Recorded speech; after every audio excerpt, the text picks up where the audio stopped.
La psychothérapie est un mode de traitement des personnes souffrant de maladies mentales et de difficultés émotionnelles. Sans elle, il est impossible de se débarrasser complètement de la dépression. Les médicaments peuvent atténuer les symptômes de la maladie, mais ne sont pas adaptés à une utilisation à long terme pour de nombreuses personnes. En outre, les antidépresseurs ont des effets secondaires. La psychothérapie de la dépression peut donner les mêmes résultats que les médicaments, mais sans les conséquences indésirables. Des études sur les effets des antidépresseurs et de la psychothérapie sur les indices endocriniens ont montré l'efficacité des deux traitements. En outre, la psychothérapie, combinée à un traitement pharmacologique et constituant la seule modalité de traitement, a un effet positif. Comment les psychothérapeutes traitent-ils les troubles dépressifs? Il y a près de 100 ans, Sigmund Freud décrivait la psychothérapie comme une conversation. Bien que sa forme la plus récente ne soit pas très éloignée de son approche, l'accent mis sur la discussion en tant que thérapie permet de montrer en quoi la psychothérapie diffère des autres types de traitements. La psychothérapie de la dépression vise à identifier ses causes et la formation de mécanismes d'adaptation. Comment les psychothérapeutes aident la dépression?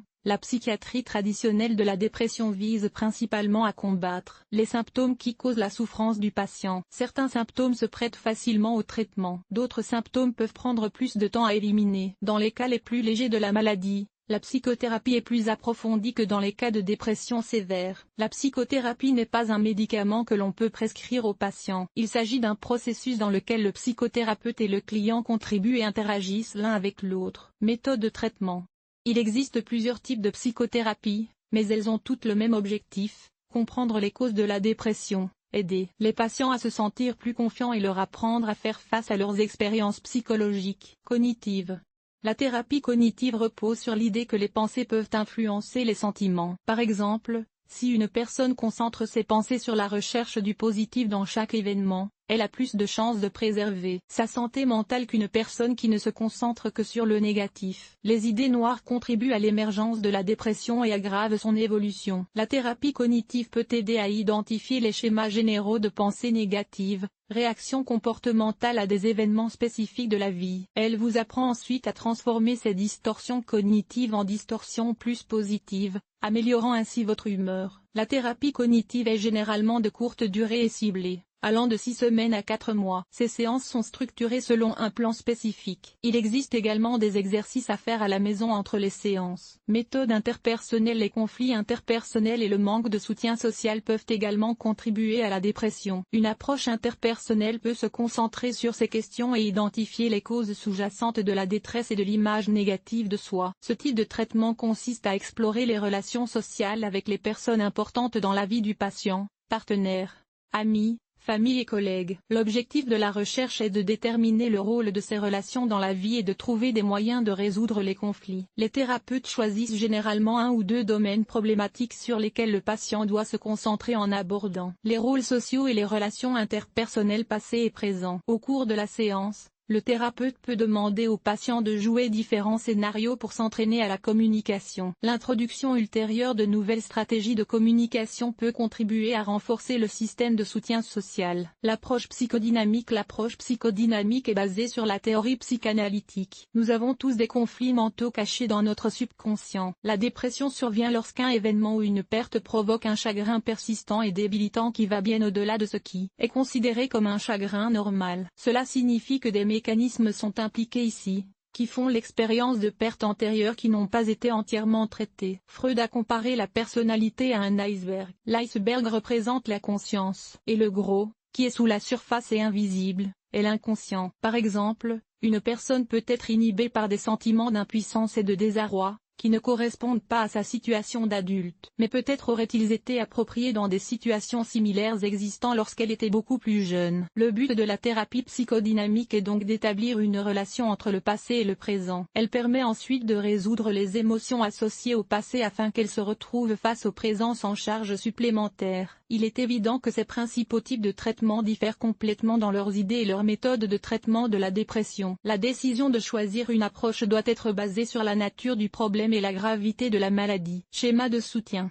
L'objectif de la psychothérapie de soutien est de réduire la vulnérabilité du patient à la dépression et de réduire le degré de perturbation du comportement causé par le trouble. Au cours de cette phase, la formation de mécanismes de protection sains est renforcée, en particulier dans le contexte des relations interpersonnelles. Principales stratégies et méthodes de la psychothérapie de soutien. La psychothérapie de soutien met l'accent sur les moyens de contrer la régression et de contribuer à la croissance psychologique. La durée du traitement est de 4 à 9 mois après le début de la rémission. Objectif.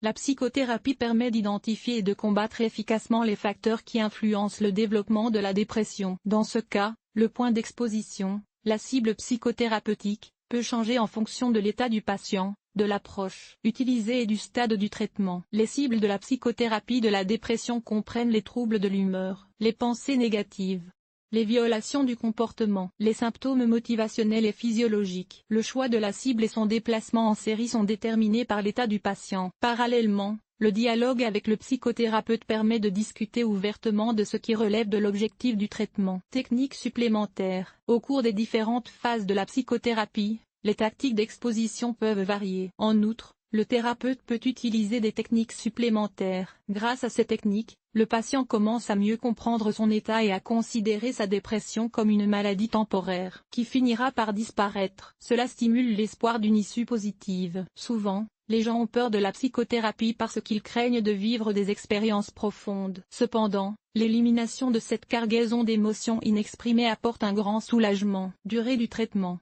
Chaque personne est un individu et fait face à un ensemble unique de circonstances. Par conséquent, le nombre de séances de traitement nécessaires pour obtenir des résultats varie considérablement. Toutefois, un certain nombre de facteurs généraux peuvent influencer la durée nécessaire pour établir et maintenir la guérison. Facteurs influençant la durée du traitement de la dépression. En règle générale, pour une dépression légère à modérée, le traitement est de 6 à 24 séances.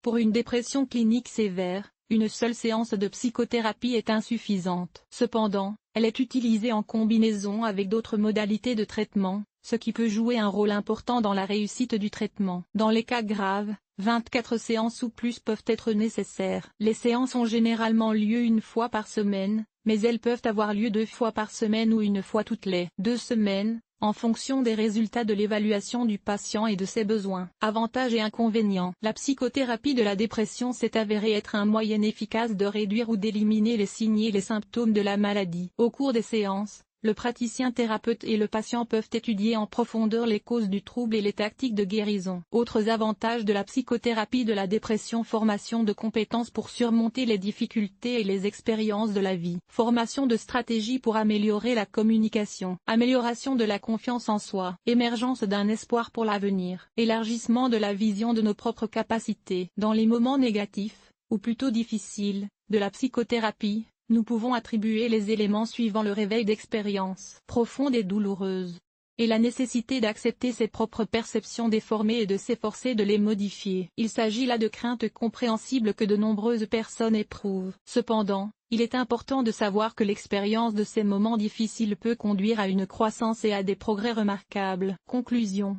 La psychothérapie est un processus sûr et favorable au traitement de la dépression. En travaillant avec un psychothérapeute, les patients doivent toujours se sentir à l'aise, s'ouvrir et partager leurs sentiments et leurs problèmes. Les patients décrivent souvent la dépression comme un brouillard dans leur tête. Lorsque le brouillard se dissipe, tout redevient possible. Avec l'aide de la psychothérapie, la personne ouvre une nouvelle voie vers une santé mentale positive. L'article vous a-t-il aidé? Évaluation, 0,5.